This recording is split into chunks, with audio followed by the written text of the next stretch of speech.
literally in the car on the way back after a long day in Legoland, where I've been rained on several times. We were just sitting in the traffic jam on the M25, and I thought I'd do a quick video about the Reserve and Ride regular pass. So this is the first time we've used Reserve and Ride regular at Legoland. Booked it yesterday because it was quite busy when we were there yesterday day, and it's cost about £105, so £35 each for the three of us. So you can book it through the app. If you've got the Legoland app, if you go onto the shop icon at the bottom, just click on that and then Reserve and Ride comes up as an option. As I say, we used the regular one, which is the cheapest option of them. The other ones, there's a Reserve and Ride Express, which I think cuts your wait time by about 50%. So all of them are a virtual queuing system, but the Express cuts your wait time by 50%. And then there's the Ultimate, which was about £109 for the day today each. It would have been, so £327 in total for the three of us. That gives you almost instant access to the ride, so you don't really go into a virtual queue, you just kind of book that ride and rock straight up.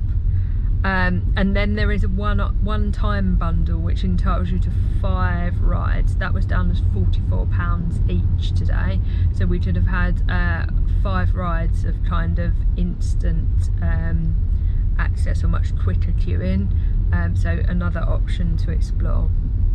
But the regular ride and reserve gave us access to a virtual queue, as I said. That meant we could be queuing for one ride whilst we were physically queuing for another. And we used that for a total of 6 rides today. You basically pick what ride you're going to queue for on the app. I'll talk a little bit more about that in a minute, but we click what ride you're going to wait for. It gives you a countdown timer. Once your countdown is done, your countdown timer is the exact wait that it is on the app at that point. So when we got there was a 45-minute wait for Ninjago. We clicked on that and went and had a little walk round and did some other bits kind of thing. That countdown timer was clicking down all the way. Once the countdown was done, you were able then to access a QR code, and then the QR code is what they scan in the Reserve and Ride line. Unlike Disney, for those of you who've been to Disney, we love a bit of Disney. It is nowhere near as slick as the kind of app and lightning lane approach. So Disney, you obviously get a lightning lane slot. Actually, your virtual queue, you're in that queue until you come out of that queue. So this morning, our Ninjago example, if we hadn't have rocked up there for 2 hours, we would have still just had that one QR code on our phone. You can't join another virtual queue whilst you are have a live virtual queue. So the only thing you can do is either scan in to that ride and go and do it, or you can cancel your virtual queue at that point. But until you've done that process, you can't book another ride on the regular and reserve pass. The regular and reserve pass gives you access to 24 rides. Does include all of the pretty good rides in the sense of Ninjago, the Dragon, Dragon's Apprentice, Duplo Dino Coaster, Laser Raiders, they're all included. For Flight of the Skyline and Mini Speedway, you can use it, but you can only use it once. And there are a few rides that seem to be excluded. So Fire and Ice Freefall is excluded. Hydra's Challenge is excluded from the regular pass. Destiny's Bounty is also excluded. So there were a few that were excluded. I think that changes from time to time, so you might want to check that on the app. We could have paid extra to do those individual rides on a fast pass, but they just weren't overall in the regular bundle. So what did it enable us to do today? So today we did Ninjago ride twice using the virtual queue.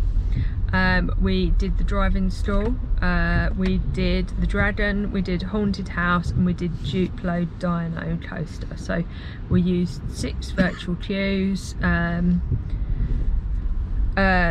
what I really liked about it, so there were a few things that I definitely really liked about it. It definitely reduced time standing in the queue, which Freddie, it meant kind of that for some of the big popular rides we weren't standing there for ages, and we were able to go and do a number of the smaller rides, so Aero Nomads and things like that were a short wait at the time, whilst knowing that we were lining up the queue. It probably also let us do some slightly different rides, so Freddie was never going to want to go on Dragon.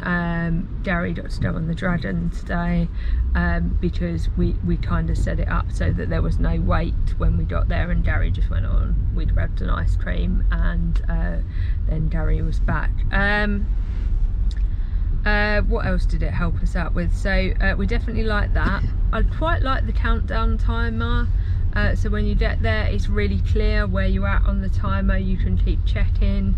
It literally counts down by the second, so the last couple of minutes you can literally watch the seconds ticked off. And once we got the hang of the virtual queue, it probably did enable us, so we've had really mixed weather today. It's raining at the minute as we're driving home.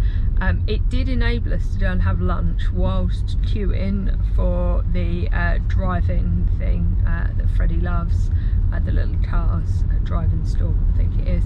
It enabled us to go and have lunch and say to him, look, you know, we'll go and have some pizza. We went ate at like Heart Lake City, go and get some pizza, we'll have a little chill, we'll let the rain pass, because it was absolutely raining again at that point, and then as soon as we've done that, we could see on the app the rain would have passed and we would go and get in the queue. So that worked really well.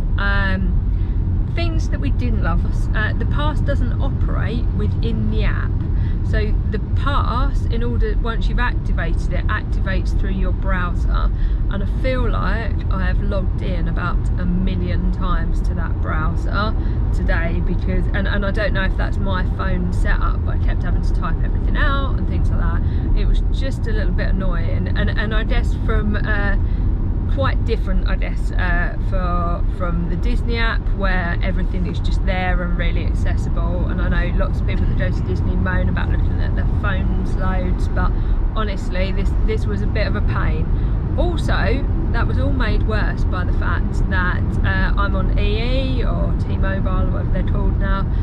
EE had really poor coverage signal wise across Legoland, so if you've got an EE phone, so in the end I had to log on to the Legoland Wi-Fi because I couldn't keep accessing this browser, and the Legoland Wi-Fi isn't secure, so it's just not an ideal situation.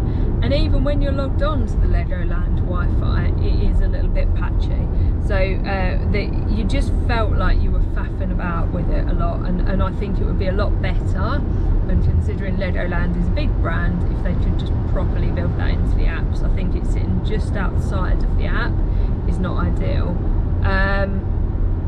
Another thing that we didn't love, so you couldn't be in multiple virtual queues as far as I could see, and please do comment in the chat if you can be in multiple virtual queues. So whilst you kind of selected the number of people that you wanted for the pass, it wasn't person specific. So when you're doing a lightning lane at Disney, you'd obviously select that Gary wanted to go on Tron kind of thing, and it would be specific to him, and then he would scan in on his pass or Magic Band. Whereas at Legoland I was just selecting 3 of us or 2 of us. But as soon as I had that virtual queue on a go, I don't think I should have a second queue. So when Fred did the drive-in store thing, it effectively blocked us our virtual queue up for a kind of little while, because we couldn't do anything about that. So and then finally, I guess my top tip, I probably was a little bit disappointed only to get 6 rides for what was £105 extra. So I don't feel like we massively got to max it out. Also, the popular rides, so the one off the Flight of the Skyline, which you can only go on once, and the Mini Speedway, which you can only go on once, they were kind of like full by midday, say midday-ish, maybe 1 o'clock, but you didn't access that. So I hadn't appreciated they would fill up, and they weren't priority rides for us, but given the opportunity, I think we would have probably tried to do them in this afternoon. that wasn't an option. So if they are your priority rides, definitely get those early on in the day, because chances are you won't then be able to get them virtual queue later in the day, I don't think, certainly not on a busy day. Yeah, so it's probably fair to say it was a busy day in the park today. It's the 1st of September. Lots of people like us are just trying to take advantage of the last couple of days of the school holidays. So it was busy, there were quite long queues. Also, I would say it's been raining on and off today. There was a massive thunderstorm in the middle of the day, which probably really disrupted how we were going to do our day.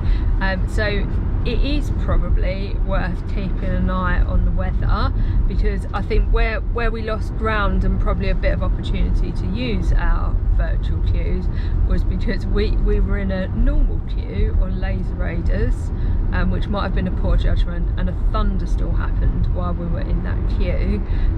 Loads of people then booked Reserve and Ride, I think, and it really slowed down our Laser Raiders queue. We were just in the wrong place at the wrong time, and then at the same time our virtual queue for Dragon, we were probably about an hour late for, and it was closed because of the thunderstorm. So we probably lost an hour or so in the middle of the day due to the weather, and we could have probably done that a little bit better, but hopefully you're not all there with the rain. So yeah, so would I do it again? Would I pay the money again? Maybe I would. It would probably depend on the price that day. So prices were fairly expensive today, as I say, since the end of the summer holidays. I think this pass starts at a prepay of £24. Maybe at £24 I'd consider it a bit better value, and I would think about doing it. Do I think I do think that if you want to get quick access and lots of rides, and you really wanted to drive some value out of your day at a Legoland and get everything done, you could maybe spend the money on the Ultimate Pass. The Ultimate Pass today was £109 each, so it would have been, as I say, £327. If you had the money to do that, and not, I'm probably too tight to do that. So, but if you had the money to do that and you weren't bothered about spending that kind of money, then definitely £327 would be worth it. And then you've effectively got a walk on to, I think, all 27 rides. And definitely, if I was going to do it again, I'd just have a bit of a better plan around priorities. I'd think a little bit more about what we really wanted to do, and I'd maybe think a little bit more about the layout of the park, because I think I could have done that better. And I would also just keep in mind, as I said earlier, if the weather changes, I hadn't thought about what everyone would do in the rain, but if the weather changes, everyone flocks to rides such as Laser Raiders and Ninjago, which just means, because they're in the whole rides, they get very busy. So I'd think that out a little bit maybe before I did it. So yeah, so it's not a definite no for me. Do I think I've driven amazing value out of it? No.